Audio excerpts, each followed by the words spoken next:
What's up, fellas? It's time to wake up and get our freaking minds right. It's Wake Up Mintzy. Not quite live from the Barstool Chicago office here. It's a beautiful Wednesday morning. We got it feels nice and cool out there actually for summertime. I'm fired up to be here, and as always, we get the Barstool Chicago edition of the show. I'm fired up to be joined this morning by Eddie. Eddie, thanks for waking up this morning. I genuinely, I know you had a real early wake-up call commuting in. I really appreciate it. Hey, I'm happy to be here, Mintzy. Like I said, you don't get enough credit for WUM being the acronym of Wake Up Mintzy. I love that. Shout out to WUM, W-U-M. It's great to be here. Hell yeah. Well, as always, Wake Up Mintzy presented by the fine folks of Dude Wipes. You'll never need dry, scratchy, crappy toilet paper again. Dude Wipes is taking over the toilet paper world. It's a revolution. You can find them at Target, Amazon, Walmart, and all over the World Wide Webs. Cleaning up messes, an incredible product. One use of Dude Wipes will change your life. Even I got my old man buying them out at Walmart in Monroe, Louisiana even. And the only way to start your day, slugging some Stella Blue coffee, Big Cat. Got to pay my tributes to the man himself. All right, let's get to it. Bunch of stuff to start out with. We'll run through a little sports stuff here to start. Last night, the Mavericks tried to close out the Timberwolves in Game 4 of the Western Conference Finals, but did not do it. Karl Anthony Towns finally remembered how to shoot. He was 0 for 16 from 3 in Games 2 and 3. Last night, I believe he was 4 of 4. And Anthony Edwards finally had a good game. T-Wolves pushing it to Game 5. They're still down 3-1, but a really good effort last night. Do you give them a chance in hell to come back, or is it too much? Not a chance. I wouldn't say there's no chance in hell, but very, very slim, obviously. You're still taking the Mavs, but it's not like the Mavs are world beaters, right? Well, the thing is, all 4 games have been close and could go either way. The Mavs won by 1 on the road in Game 2 and 1 close games in Game 1 and 3. So it's been a hotly contested series despite the score of it being 3-1 Mavericks. So I wouldn't say it's totally over, but the only thing was with the T-Wolves, Cat and Anthony Edwards have not been consistent. And because of that, they're going to have to play more consistent. But they did it last night. So the T-Wolves pushing it to Game 5 in Minnesota. We're now joined by Barstool Chief, sitting in the King's chair.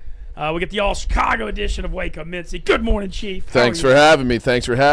You told me 8:15 over text. Yeah, no, you're not. You're good. You didn't do it. All right. Well, I'm hearing that Eddie was giving me a hard time about being late. Well, as a morning guy, but I'm here on time per your text, early even. I was here at 6:45. I told him. Why?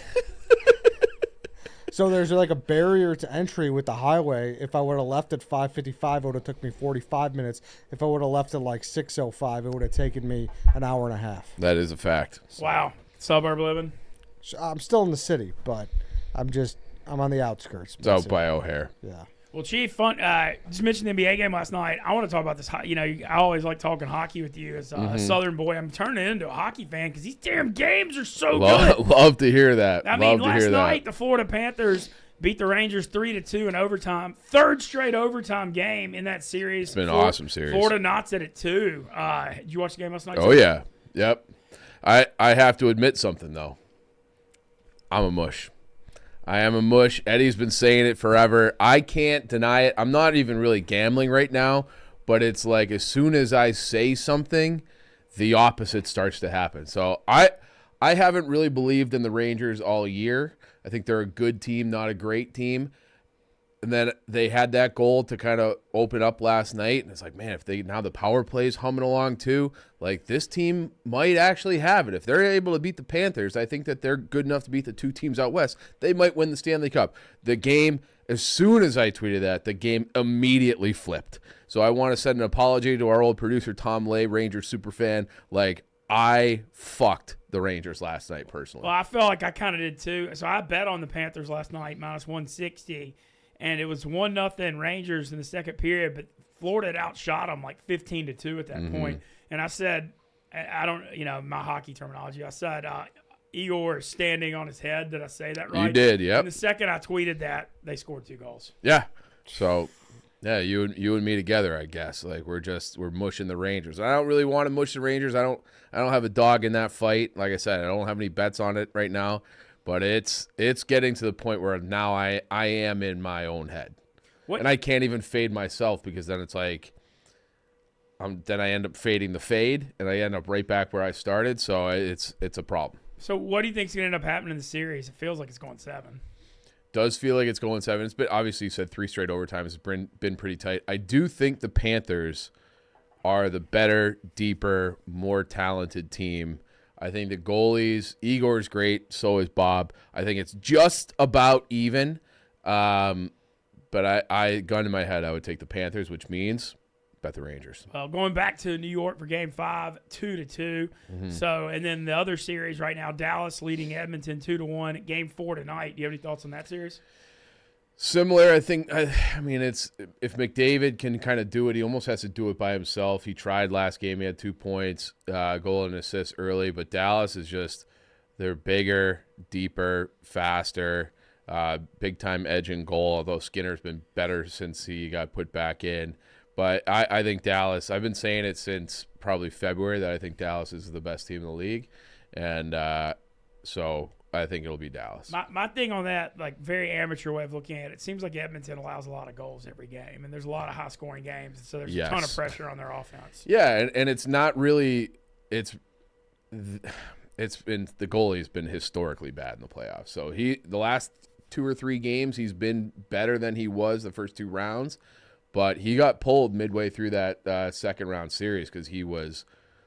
I think his numbers were like his save percentage was like .870, which I think is the all-time record for the worst through that many games in the playoffs. Damn. Yeah. Well, a few Barstool things I want to get to, then we're talking some Chicago sports and Chicago stuff with Eddie and Chief. Thanks again for them joining us here on Wake Up Mintzy, presented by Dude Wipes. We're waking up, getting your minds right. It's a hell of a Wednesday morning. Let's freaking go, people. Hell yeah. All right. Couple Barstool things for this week. Pup Punk. The Barstool Band with PFT, Robbie Fox, Frankie Borelli playing drums, Nick Hamilton, Caroline singing, will be playing at Joe's on Weed, which is in Wrigleyville. No, it's like town. I would say it's like Chicago West night. Lincoln Park, kind of. Yeah. That's Friday night. They think tickets are gonna sell out. I was hearing yesterday, so if you want to get tickets, get them now. Come join us. That show is a Friday night. I'm super pumped about being there. I hadn't got to see Pup Punk yet. Yeah, sounds like everybody in the office sounds like they're going. So that's going to be a lot of fun. It's also, I'm kind of fired up. Friday's my birthday. So Happy birthday, Mintzy. There you go. Let's make that day about you. Yeah, I mean, 41 years old. Watch out. Yep. And then Saturday, Crawfish Boil, Mega Making Money, and I hosting it at the Barstool River North. $65, all you can eat crawfish from 2 to 5 p.m. I hear they're supposed to be pretty damn good too. But come join us. We'll be there watching some sports as well. And Barstool River North actually has really good live music now too. So doing that Doing that Saturday. So some fun Barstool stuff coming up this week. You like live music, Mintz? No, not at all. Me? Are you cooking? My what? The crawfish boil? I'm eating. Oh, okay. But I don't know if there's a crawfish eating contest. If there is, I'd get in it though. I can eat them real fast. I can pinch them real quick. Did you beat Tate in the wing contest? No. No, he beat you? Tate beat me. Tate's good at the wing thing. Okay. Was it speed or endurance? Speed. But I couldn't. Yeah, I couldn't. Would you think you would take him if it was endurance? I feel like Tate's got pretty good endurance. I mean, Okay. I have deceptively good endurance for what I look like, but For eating wings? or just in general. Like Okay. I've got, like good. Yeah, you're a runner. I got good stamina. Mm-hmm. But I mean, you could also eat a banana very fast, so I would That's- assume wings would translate in some respect. yeah, I tried. After about 3 or 4 wings, we had some trouble. Yeah. 3 or 4? I mean, I ended up eating more, but Were like, they it too was, spicy for you or something? I don't know. Maybe a little bit. Wow. I don't know, but it wasn't the easy the battle that you would think Damn. it would be. But shout out Stool River North. Come join us on Saturday. And then I think Sunday night, as I'm kind of getting to know, and this is what I was really looking forward to talking to y'all about, is just the Chicago summer thing. I'm going to go to Salt Shed Sunday night. Very cool. Speaking of music, I'm going to go see Marcus King Sunday night. I believe it's the outdoor part, like Salt Shed has indoor and outdoor. Mm-hmm. I've been to the indoor one a few times, but I've never been to the outdoor.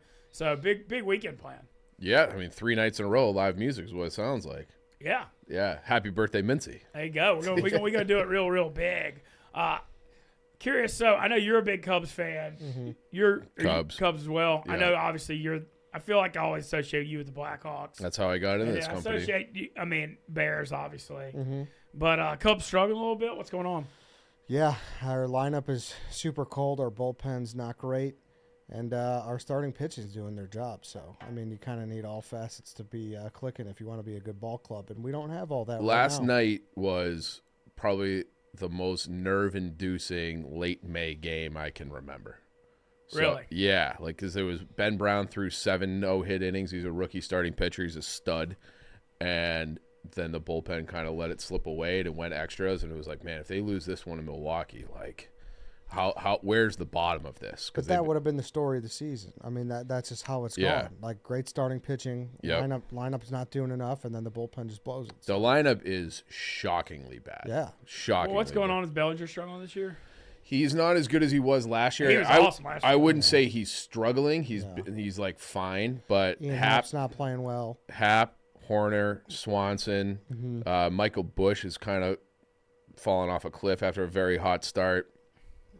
Morel is, when he's on, he's electric, but like he's very touch and go. Like there's just no consistency. The optimist in me would say that those guys are all really good players. They're all going to get, if they're all this bad for this long together, eventually like the water will find its level and they'll all get hot at the same time. And then, so who knows, June, July, if they all start clicking, like that excites me. But like right now, the month of May has been tough. Shout out Justin Steele's pitching well though. I saw he pitched a really good game. He bounced back. He for bounced sure. back, He had yeah. a couple rough starts, but he bounced back, Yeah. which is big for him. Yeah. Steele here, Barstool podcast. Mm-hmm. So Oh, yeah. Met, Steal the show. Steal the show. Oh, Steal the show. Steele Steele here here is is the Jersey Jerry one. confusing as Steelers' name is Steele. Steele Yeah, here. And I Justin feel like I've Steele. made worse mistakes. Have you? I don't know, maybe. I don't know about that. But I've met Justin Steele a few times. Good dude. Yeah. He's actually from the Mississippi coast, and so he always He's like, the man. Yeah, he's a good dude. Yeah, good lefty. I know we're about a month past it, but I got to re-bring up this Bears optimism. I've just been feeling it being around you all over the office. Got Caleb Williams, new face of the franchise. You know, all of a sudden with the receiving core of DJ Moore, Keenan Allen, and Rome Odunze, you know, just feels like Our boy Cole Kmet. Cole Kmet got a re-sign, great tight end. Yep. I mean, how we feeling, boys? Feeling good. We're feeling as good as we felt in. Long time. Yeah, exactly. But just the whole the roster was objectively upgraded. Across the board. It's Across not the just, board, yes. it's been, you know, when Poles got here, the GM got here, he tore it down to the studs. Like it was a complete makeover from what Matt Nagy had and like the Trubisky era with the double doink and all that. Like all of those guys that were on that team now with Eddie Jackson gone, they're all gone. So now it feels like a new era, and the defense was pretty good last year. After they traded for Montez Sweat, especially. He was an impact guy, and they had a couple rookies kind of come on and play well. Like at all three levels of the defense, you feel they might not be like elite units, but they're all pretty good.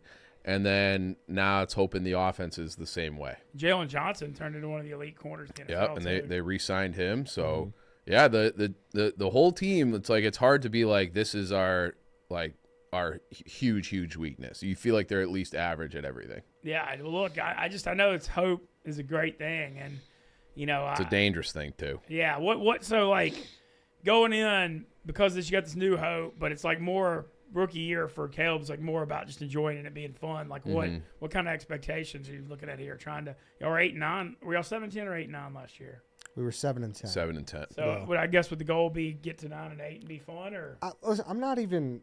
Of course, would I be a little disheartened if we were under 500 again? Sure, but not a crazy amount if things look right. You know what I mean? This is an eyeball test here, but at the same time, you know, you're playing a last place schedule. The schedule, like on paper, looks somewhat favorable, especially early. So you're hoping that, you know, you want to be sniffing around the playoffs, I guess. Would be above 500, Which is not hard to do anymore with the extra wildcard spot. Correct. It's really not hard to do. Well, I just like I said, it's gonna be fun. This Caleb here. How do y'all think Caleb is a fit, just like personality wise in Chicago? Good. Everything we've heard from people within the building is that he's a great guy. The media completely mischaracterized how he was. No. Yeah, shocking. Media would do that? Yeah. Like they do to you sometimes, Mintzy. I disagree with that. That's all. Everything we've heard is that he's just the man. Yeah, Just like one of the guys. like off camera, one of the boys, like good guy. Everyone likes him. Natural leader kind of stuff.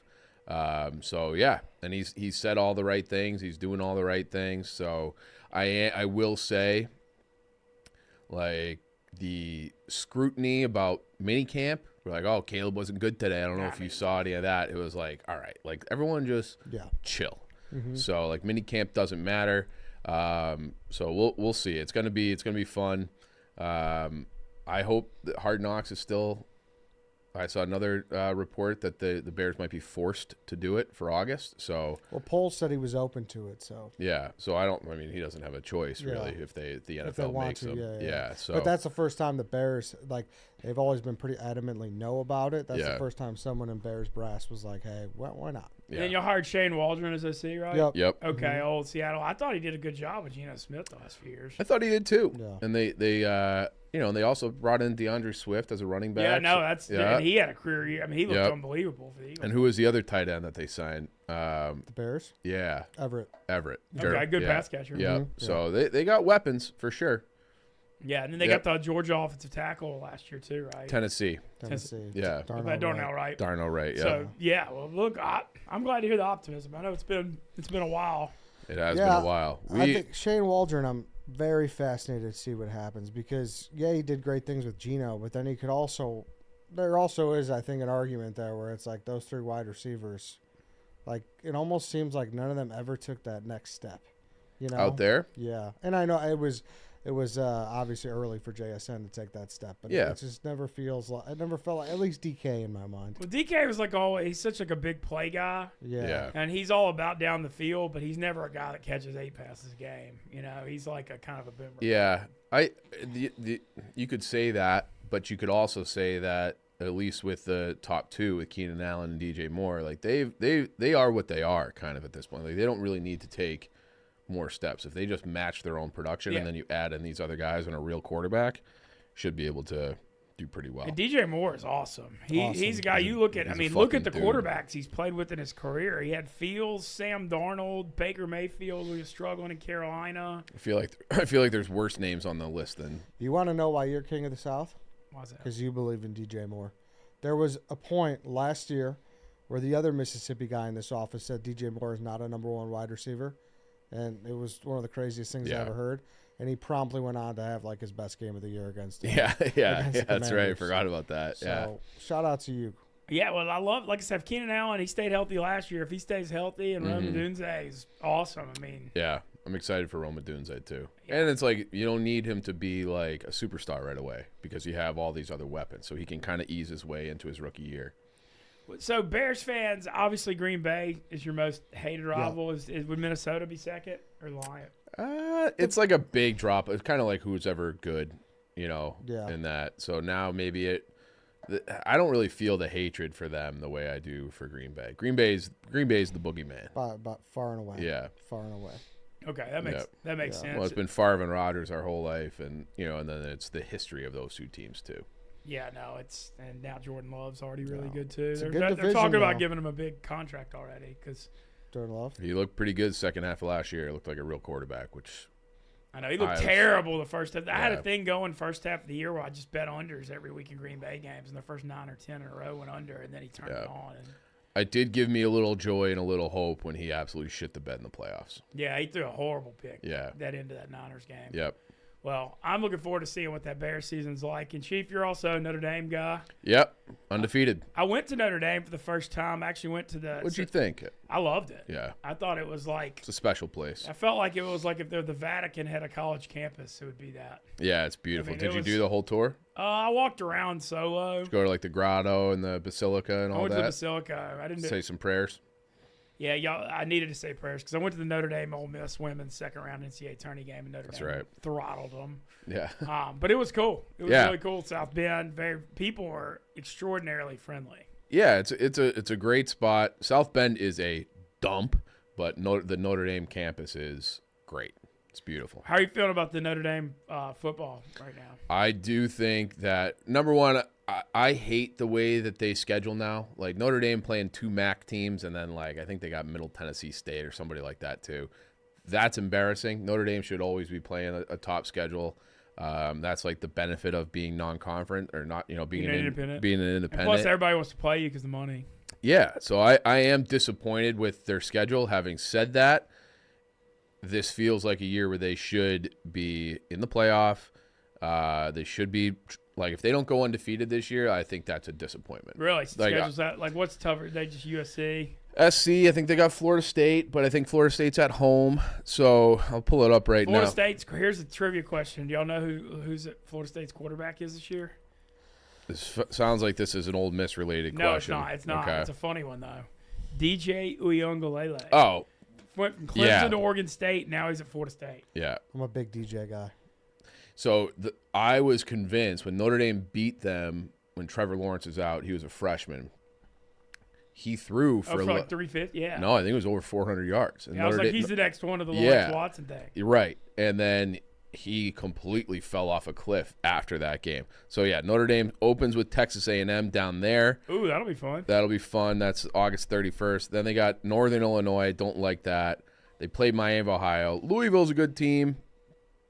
But, they got Navy, Virginia, Army. It's probably the weakest schedule of my lifetime as a Notre Dame fan. Well, yeah, I feel like Marcus Freeman, they had a little bit of a tough start last year, but it seemed like they got it together down the stretch. Yeah, and I think, the coaching staff kind of blew that Ohio State game, in my opinion. So I hope there was a learning curve for the staff. They got a new offensive coordinator in this year who from LSU, Mike Denbrock. Back at Notre Dame. Back at Notre Dame, so I'm very excited about that. Riley Leonard coming in as a transfer from Duke. He got hurt a little bit last year when he played. If he's healthy, he's a stud.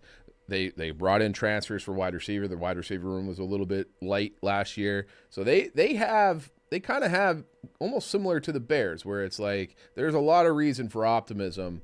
So I really we'll find out right away because going down to Texas A&M. It's gonna be a hot one too. 12th late August. It is at night. Okay, it's at night. It's a 6:30 kick. Yeah, I like Leonard a lot. Yeah, I like him too. Did he have any other injuries besides that ankle injury against Notre Dame? Because I feel like that was he kind didn't of a finish thing. the year. He got rolled up on like that happened. Yeah, it wasn't like a non-contact. But I think he was hurt the year before too. Was he? Okay. Yeah, I think he's had a little bit of a history with that. But he's a very good quarterback when healthy, and I've heard the guys love him too. Oh, okay. Yeah. Yeah. I mean, he seems like it. He seems like a nice boy. Yeah. Yeah. Hell yeah. Well, I don't know. I think they're gonna be good. I mean, the schedule does sound a little weaker. That A&M game is fascinating because it's the first. Yeah. Riley Leonard playing against Mike Elko. His coach should do. First game. True. Week 1. I like Elko. He was a defensive coordinator at Notre Dame too. I do think Texas A&M historically, and everyone's always like Notre Dame's frauds. A&M is the biggest fraud program in the country. They always have a top 5 recruiting class or top 10. They have top 1 money. Big money, huge stadium because they renovated it. The 12th man, all the things that go along Texas A&M, and then they go 8-5. Yeah, if that. Who's your most hated SEC school outside of Mississippi State? Okay. Okay. Twitter especially. I go at it with Tennessee and Arkansas. The Vol Army. I go at it with Tennessee and Arkansas. I love the Vol Army. I love their passion. I love the passion Tennessee fans have. Vol for life. But we go at it. Yeah. We go at it a lot. But I'll give Tennessee credit. I mean, they're good at all 3 major sports now that the football's picked it back up. Yep. Perfect transition into they're the number 1 seed in the college baseball tournament. Is that right? Yeah, they won that. They went 50-11, won the SEC regular season, and won the SEC tournament. They've made Omaha 2 of the last 3 years, and the year they didn't make it was their best team ever. They just got beat. Notre Dame beat them. Yep. In the Super Regional. But college baseball NCAA tournament starts Friday. As always, I want to remind everyone, there's no better place to bet on college baseball than DraftKings, DK partner. They've got futures bets. They also have run lines, money lines, and over-unders for all the games. So, I highly suggest checking that out. You got to have picks every day? Yeah, I'll have picks every day. I've got a few futures. Okay. I took a few weeks ago. 2 of them look bad. Are you going this year? I feel like you're a big Omaha guy. Yeah, I'm trying to go the Friday. Didn't you go for a month last time? 2 years ago, I did the whole thing when Ole Miss won it. Okay. But this year, I'm trying to go Friday through Sunday opening weekend. First 3 days. We got the dozen tournament Monday through Thursday next week. So I'm trying to go Friday through Sunday. But I have 3 futures bets out right now. 2 of them don't look very good, though. I took UL Lafayette, I think I got them at 80-1. A few weeks ago, they were dominating the Sun Belt, but they're now like 150-1, and they're in a brutal regional with Texas A&M and Texas. Okay. So that doesn't look great. I took Wake Forest 14-1 after they swept Clemson, and since then they got swept by NC State, and then they didn't end up hosting a regional. They're the 2 seed at East Carolina, which I think they might could win, but if they win that regional, they got to go to Tennessee, which is murder. I got a question for you. It's like a cultural question for the Yep. SEC. Obviously, football is king, but I feel like the SEC is the only conference that truly cares about college baseball. Yeah. Would you rather win a College World Series or go to a Final Four as a fan?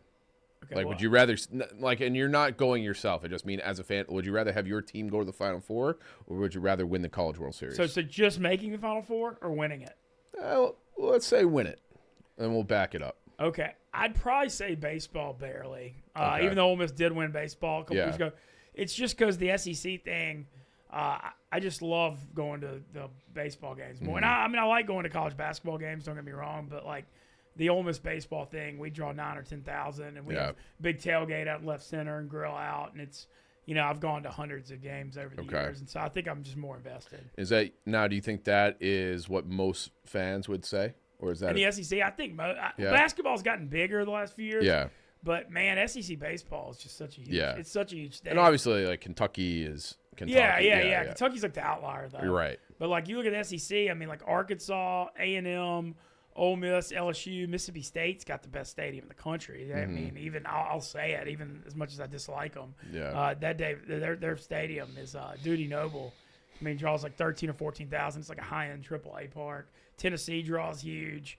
I mean, it's a cultural thing, but SEC baseball is huge. It's massive, and you see it with the tournament. 11 of the 14 teams in the conference made the NCAA tournament. It's wild. And then 5 of the top 8 national seeds are SEC. Yep. So Tennessee won. Top 3 all are. Tennessee 1, Kentucky 2, A&M 3, Arkansas 5, Georgia 7. It's pretty wild. And then Mississippi State. Where's Texas? Texas is the 3 seed in the A&M regional. And they're coming. Yeah, and Oklahoma's hosting a regional too. There you go. Yeah, coming next year. That's going to be weird. Yeah.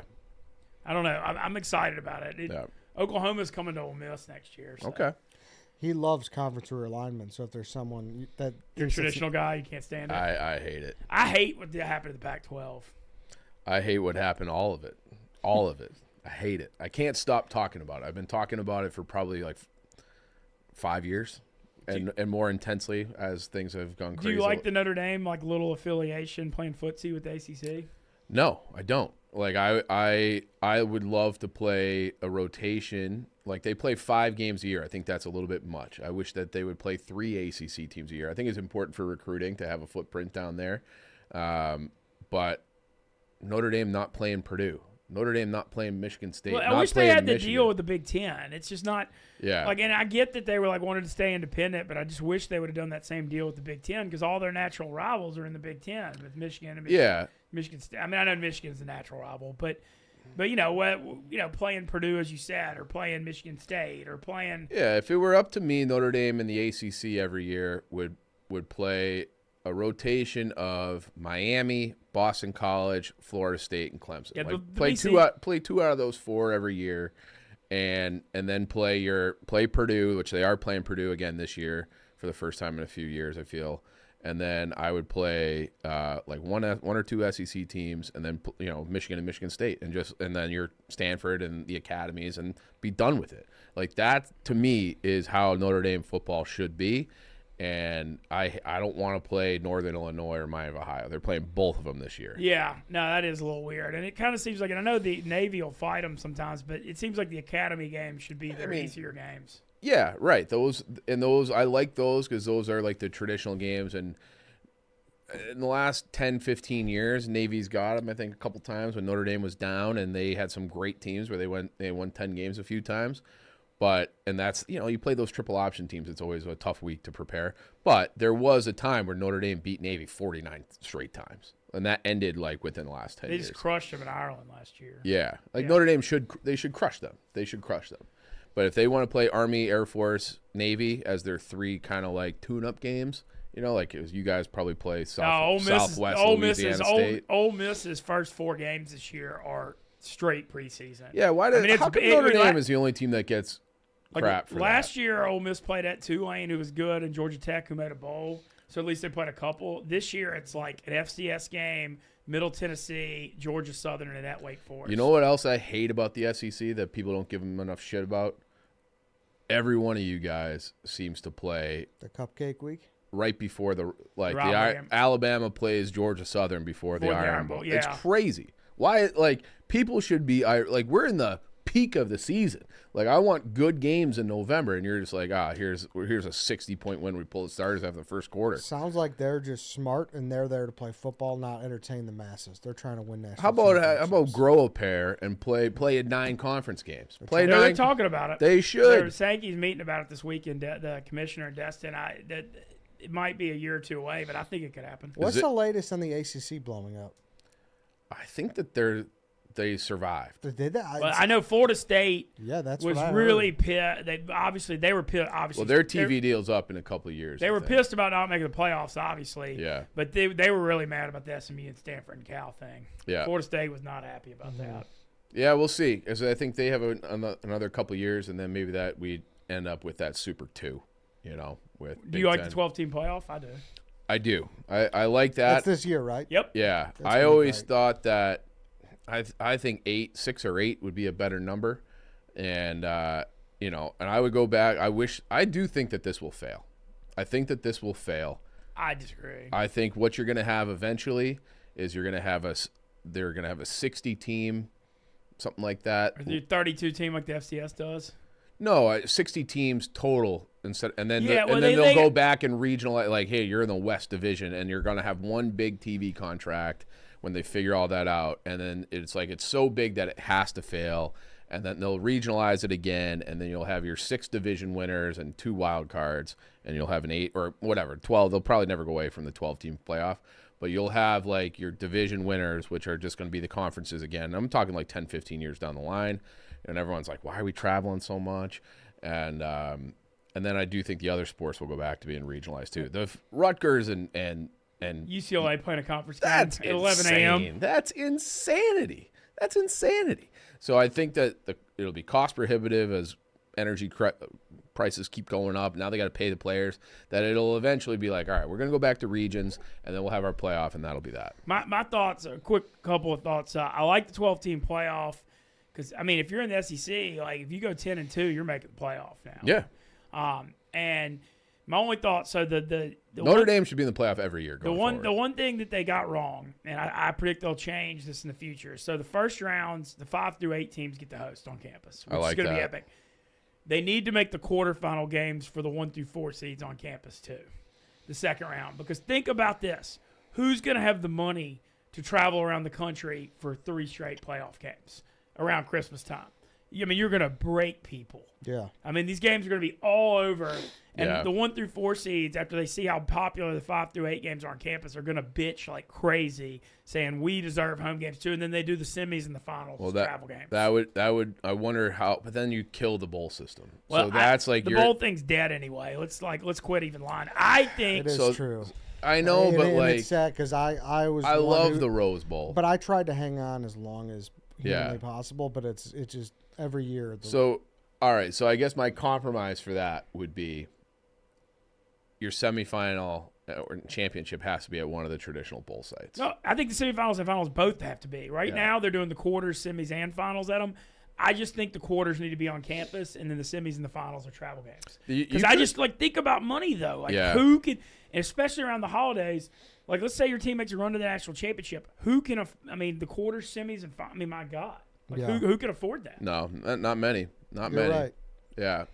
That's kind of my one. Do you think there would be any issues? Probably not in the SEC, but maybe in some of these other schools where it's like we're going to have a home game over Christmas break where all the students are going back home. Well, the home playoff game is December 20th weekend, and then That's what I mean. the They're on break for a week. I at think that the point. quarterfinals are like the New Year's Eve, New Year's Yeah. Day one, and then I guess the next ones are like January 10th and January 20th. I did see that they're going to compete with the NFL, right, for at least one of the slates, Are which they? will be interesting. Yeah, I know that. Well, the NFL Compete with the NFL how? Like it's It's gonna be the same day. Like it's so gonna, when the NFL goes to Saturdays, I forget which day it was, but there is some playoff games that are going to. they should play conflict with those the Friday NFL. night. Yeah, I will would be say awesome. it is good that the NFL added the extra week, and Mm-hmm. so it backs theirs up a little bit. With Yep. the last game being like January 9th now, so maybe conflicts a little less. Yeah, I saw Goodell. I blogged this like a month ago, but Goodell gave his like press conference or whatever, State of the Union, and he said that eventually they want to go to a 18-game schedule, and then they're gonna bump everything back another week. Super Bowl President's Day. Yeah, you'd have the Monday after the Super Bowl would be President's Day. My thing on that, and I've been saying this for a while, I'm all for that. I know that people are like player safety, and I get it. I don't give a Well, my thing on it, no. Do an 18-game schedule with 2 bye weeks, and then what you do. Yeah, I think they that's said part that of would it. be baked in. Okay, Yeah. no, and then what you do is for all the the Thursday night pitching, one of your bye weeks, After. you play a Thursday night game coming out of it, to where Yeah. you have 10 days or whatever, and so you don't have to do that 3-day turnaround Yeah, on the Thursday night thing, and I think that would help solve. I would agree. Yeah, But I'm fine with 2 bye weeks and 18 games. totally. I think there was a time in our life where they had an unbalanced team, like they had like 29 teams or 31 teams or something like that, where to make the schedule work, everyone had to have 2 bye weeks. So like we've had that in our lifetime. We just don't really remember. So 2 bye weeks, fine. The other thing before we get off the college football topic, I like that you brought this up because the Big Ten and SEC have already kind of been forming a little bit of an alliance. Mm-hmm. I could see the Big Ten and SEC almost just like succeeding. Like, Yeah. Because with the SEC getting to 16, the Big Ten to 16, Mm-hmm. you know, I could almost see that happening. And then they got to quit lying. Like the biggest thing that annoys me is like, you know, you've got the Division I or whatever. You know, quit lying that the G5 and the P5 are the same thing. I mean, it's not fair. Like my hometown school, UL Monroe's got literally 1/1000th of the budget that Ole Miss has. You know? And like they need to do it where the G5 is like its own thing, and then I want a G5 playoff too. I know that they always play the bowls, but like an 8-team G5 playoff for the winner of the MAC, Sun Belt, CUSA, American, Mountain West. But people would watch the hell out of that. I think like, They would. So that's what I was saying before. Is I do think eventually you'll get to a 60-team Power 5 league. Where what? You don't think so? I think that's crazy. Why is that There's crazy? just so many games. You don't have to play everybody. No. You're saying just ACC, Big 12, SEC, Yeah, Big 10. so you Oh, have- sorry. I thought you were saying a 60-team bracket. No. What? The whole league is 60, whatever the sorry. number My is. apologies. And then it's like, all right, well, we're not going to have Washington play against Rutgers. You're gonna play all your West Coast teams. Oh yeah. Okay, and then you're gonna, hey, we won the Pacific Division, and now you're in this playoff, and you have a shared TV deal. And then at that point, those G5 schools would be left behind, and they can form their own league, and they should. It sucks, but then they would have to probably play Friday nights. It feels like a lot of the traditional G5 schools that you really like and had some brand recognition have already been bumped up. Yeah, You know, so it's just, and I know But TCU, Cincinnati. other places will take Boise, their spot. yeah. Houston, Boise's still not back. Well, they're Mountain West. yeah. Still. Yeah, Houston. Like there's just you Houston know, Big 12 could be Yeah. big, by the way. They hired Willie Fritz, the Tulane coach. Yeah. They've got Tillman Fertitta's money and great facilities. With Texas and Oklahoma leaving the Big 12, I mean, I don't know if it'll happen in year one, but look for Houston to be a perennial playoff contender in 2 to 3 Yeah, I years. hope so. When they had those powder blues, the old Oilers colors last year, I thought that was awesome. Like they could have brand ID. I also remember hearing something long time ago that when the old Southwest Conference and the Big 8 merged, like part of Texas and Oklahoma were like, we don't want Houston and SMU. No, Like, Texas is BS. They were the one who blocked Houston all these years in the Big 12. right, that's what I'm saying. And it's yeah. BS too, because like you look at it, like Houston has the money Yep. and the enrollment and the facilities and all that. Like they were a perfect Big 12 fit forever. And Big time. Texas just always Yeah. got the clout, Mintzy. They didn't have the clout. no. But Yeah. and that's no disrespect to the Utah States and the Fresnos and the North Texases and the Yeah. Western Kentuckys, but I do like the idea of having, if you have a UCF, you know, when they were with Scott Frost and they go undefeated and they look like a great team, or Cincinnati when the Brian Kelly era, like make them be the 12 seed or whatever. I think that's kind of fun. And they're doing no. I think that's what they're G5, doing. Yeah, I like that. Like Tulane 2 years ago when they beat USC in the Cotton Bowl. Yeah. I don't think it should be automatic, necessarily, but let the last spot be from a G5 championship. The winner plays in that. That's a lot of games for them too. Yeah. But I'm curious to see how I do think, you always hear this is a line that I use for it's like from banking where it was like too big to fail. I think sometimes things are so big that they have to fail. And I think this is eventually going to get so convoluted and you're going to have people complaining about the travel and the money and the carbon emissions. And then they're going to all right, we're going to go back and regionalize it. But I think it'll take 10 or 15 years. I liked what Chip Kelly said. And obviously he's Ohio State offensive coordinator now. But what he said with UCLA was just make football different. Yeah, totally. Like Big Ten, just make it football or UCLA, USC, and Washington and Oregon are in it. But when the volleyball team's got to travel to Rutgers, it's crazy. Even basketball. Yeah. Even basketball. But think about the minor sports. Yeah. These schools are going to lose millions. Yeah. Football's going to have to I don't think football will want to float that travel bill for all of these teams forever. It makes sense for football on some level. It does not make sense for every single other sport. What did you think about Congress meeting on the schools finally being able to just officially pay the players as employees? I haven't read up on that story I think it needs. Let's quit lying to ourselves. This is going on. Right now they've been running it through all these schools have these collectives. Yeah. Where you go to the collectives and they're the middle ground to pay to get the money to the players. Yeah. I just like that it's out in the open. They need to regulate it a little better because it's so Wild Westy. Yep. With contracts and stuff. I think they need to do something about the transfer portal too. Yeah, well, it's benefited Ole Miss greatly, but even having said that, it's too. I also just don't think it's going to be a net positive for the players in the long run. Yeah. If you can transfer I'll tell you one year. thing that hurts a lot that people don't discuss is high school recruits. Yeah. Because now all these 3-star and 4-star high school recruits are not getting these scholarships to the Power Fives because they're taking the 21 and 22-year-olds. And so they're having to go G5, and then the G5 is basically a JUCO system funneling the Power It's also a weird time to roll this out where you had all these guys were given extra years of eligibility because of COVID.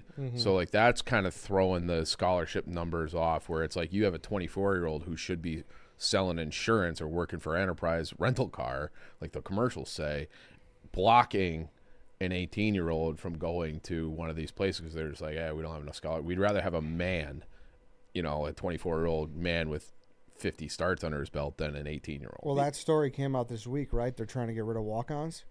They're trying to just make it 85 scholarship players.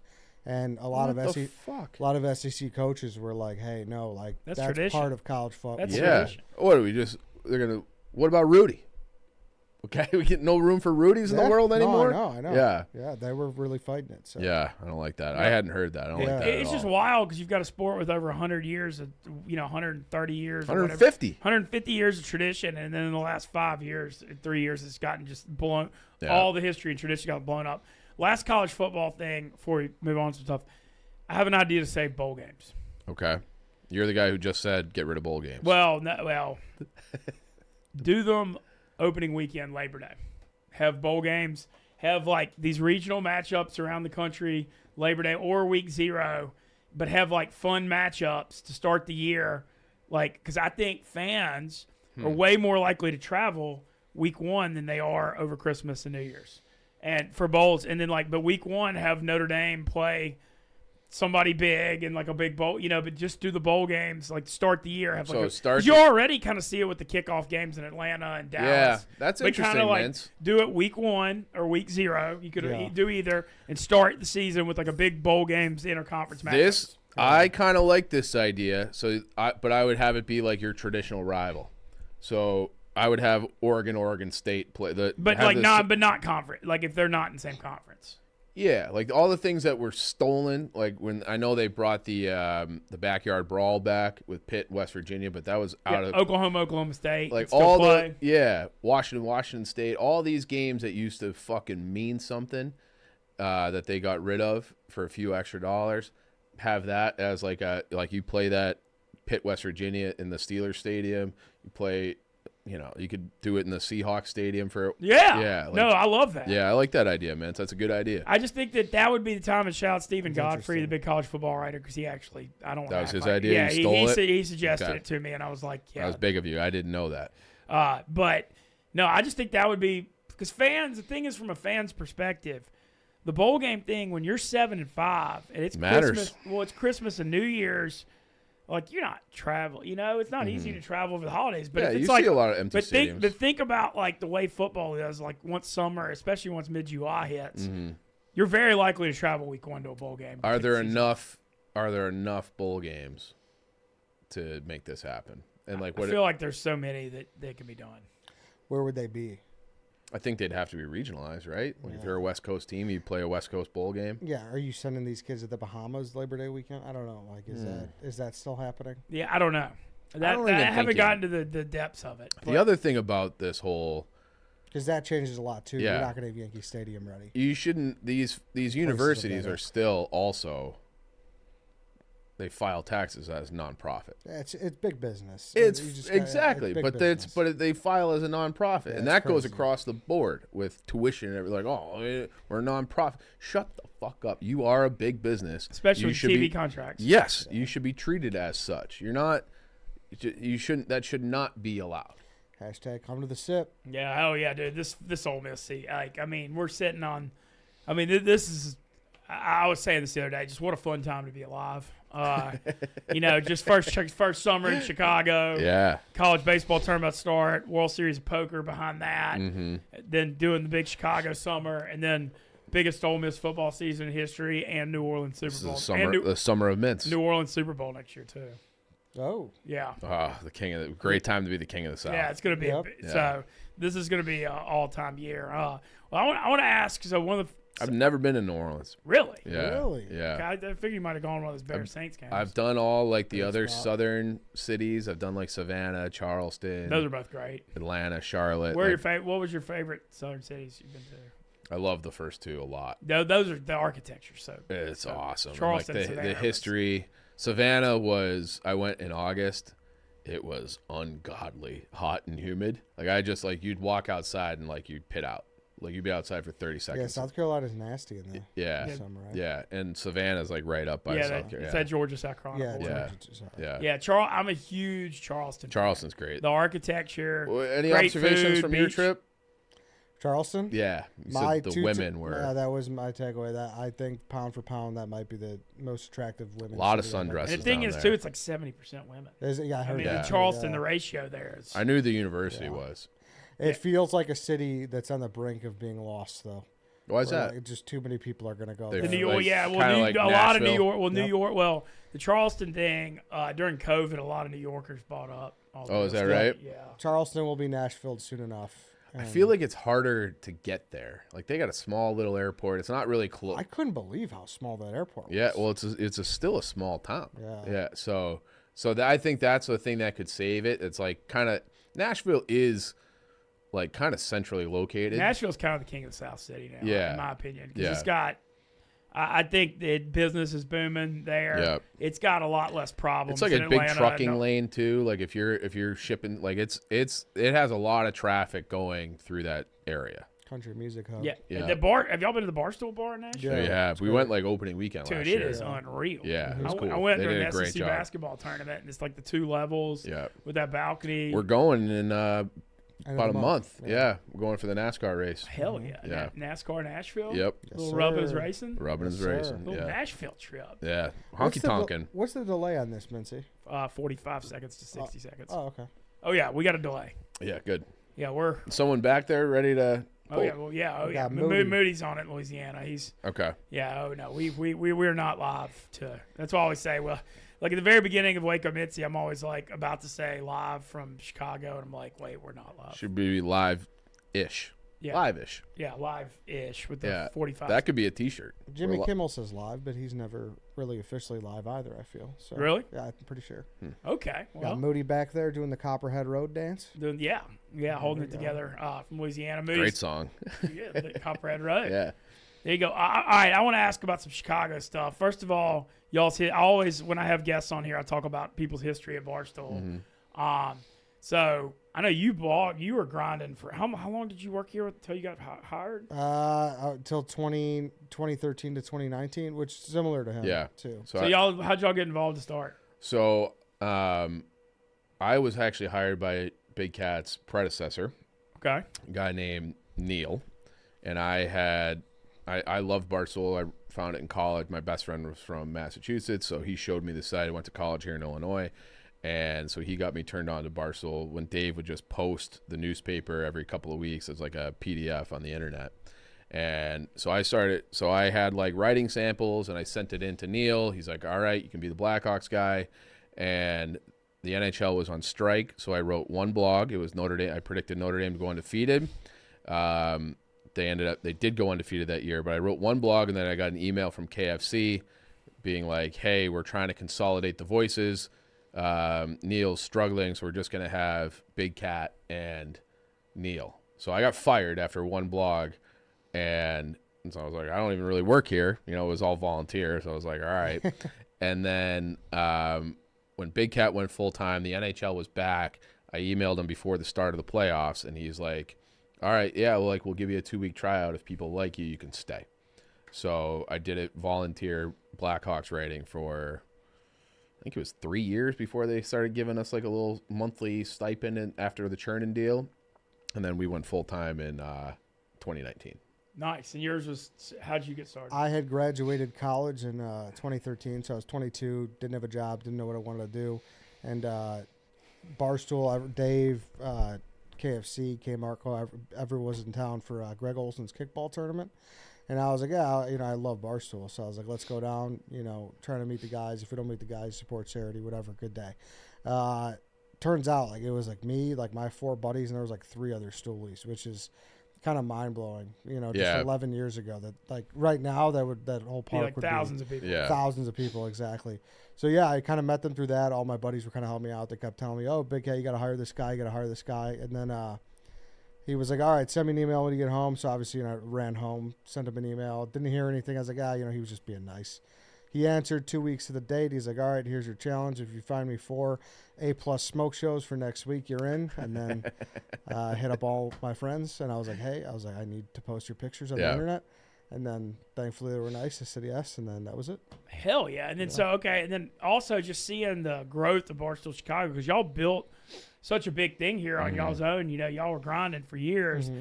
And then when Big Cat, built this, this office got built, and everybody, what are y'all, how's that? How are y'all enjoying having everybody around? Like, how different is this for y'all? Well, I think that was always the plan, right? Like, we were always like kind of waiting for him whenever he was going to come back, and you never really officially knew, and it was almost surreal, maybe is the word, when it finally started happening. It's like, oh shit, like, it's going down, right? And like I never thought.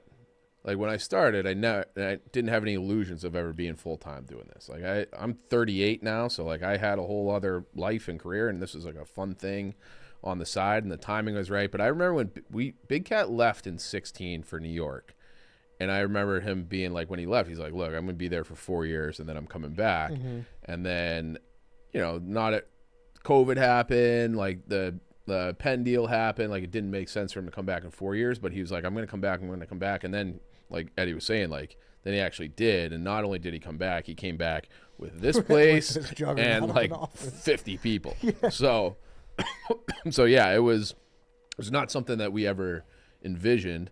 And then I'm proud of what we built kind of on our own here definitely. Too. Yeah, Barstool Chicago's huge. Yeah, mm-hmm. So it's been good, and I think I like doing stuff like this, mixing up with other people, other shows, and I think more is to come.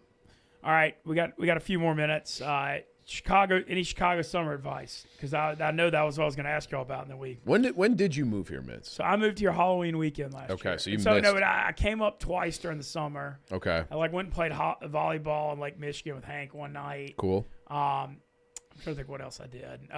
But it's all new to me. I know I'm doing the Windy City Smokeout Festival. That's become like a tentpole event for the city. Yeah.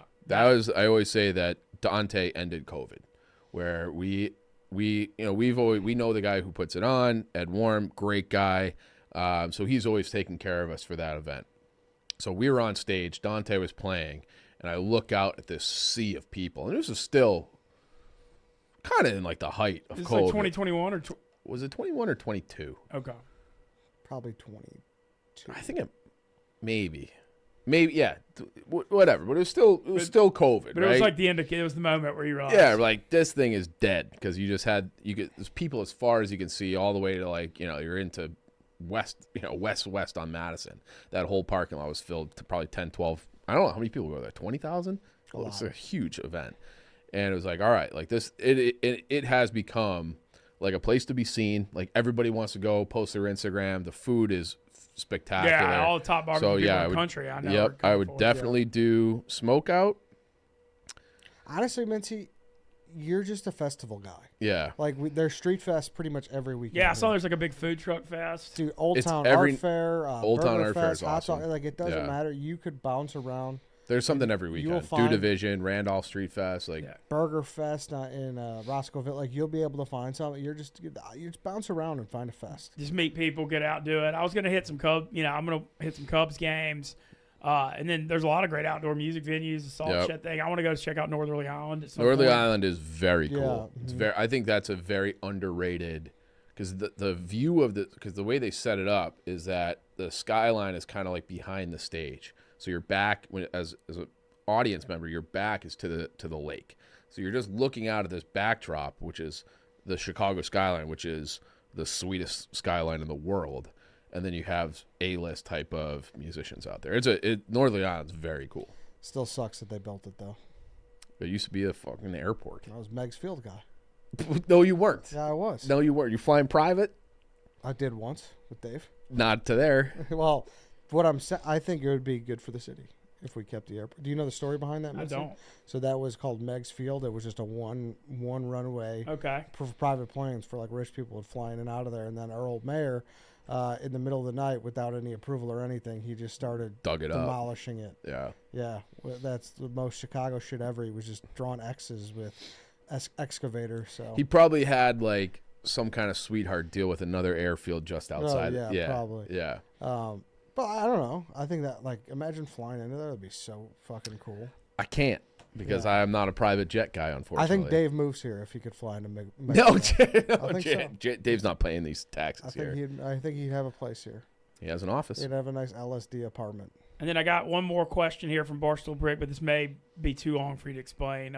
He says, see if you can explain the Strauss-Howe theory to Mintzy. Oh, Jesus. Okay, maybe. No, we can do it quickly. So the theory is that history always repeats itself in these 80 to 100 something year blocks. Okay, COVID, the pandemic, the last one was 100 years before. So you have like these, right. So it's like you have World War II, and that was like the crisis. Then you back that up 80 to 100 years, you have the Civil War. You back that up, it's a revolution. You back that up, it's, then you have to go back over to Europe, but you had, the French Revolution. that was around the same time as the American Revolution. It was a little bit after, but yes, like you had the French and English, and then it's like after the big calamity crisis, you have like a period of growth and optimism and like a reset where you're on a high, and then it just always kind of, you get this high, and then they call it an awakening, and then things start to get bad, and then you have like your crisis period. And the theory is like we're now in the crisis period, sense, yeah. and the crisis is supposed to last until like 2030. 2030, yeah. I hope not, but I get what you're saying. Well, like I said, the last pandemic was like 1919. It was 100 years. And then now, knock on wood, not to. Let's hope World War III doesn't happen. And then you could say like World War I was our war on terror, so to speak, and then World War II would be, if you look around, you got Ukraine, Russia, you got what's going on in Yemen, you got obviously Israel, Palestine. Yeah. You got a lot of things going on that it feels like we're on kind of like a knife's edge. China, Taiwan, like there's a lot of like hot points around the world where, all it takes is a spark, and then crossing our fingers, knock on some wood. We don't have any cardboard. Well, I want to say thank y'all for joining us. This was freaking so much fun. Thanks to Dude Wipes as always, and Love Stella Dude Blue Wipes and Brick Watch for sponsoring Wake Up Mintzy. Check out Dude Wipes if you hadn't yet. You will you can use them once, and you'll just be like, where have these been my whole life? Because it's such an amazing product. Need them. But thank y'all for getting up early and joining me. This was so much fun. Shout out WUM. And also, shout out y'all's the hospitality since I've come to Chicago. It's been great. Yeah, I've enjoyed having you here. Hell yeah. Well, I'm loving being here as well. It's going to be a great summer. You're on the draft that comes out on Monday. Yep, dog walk and draft. on dog walk tomorrow too. Oh, damn. Yes. Hell Big yeah. Mintzy with the boys week. Hell yeah. collab. Stu Finer tomorrow on Wake Up Mintzy. Let's have a hell Let's of a have a 90-second delay for that one. Yeah. Let's have a hell of a Wednesday. Thank y'all. Well, thanks, Mintzy. Oh, that was fun as hell. Like, I was playing on the Chicago thing, and we just started talking football. Just went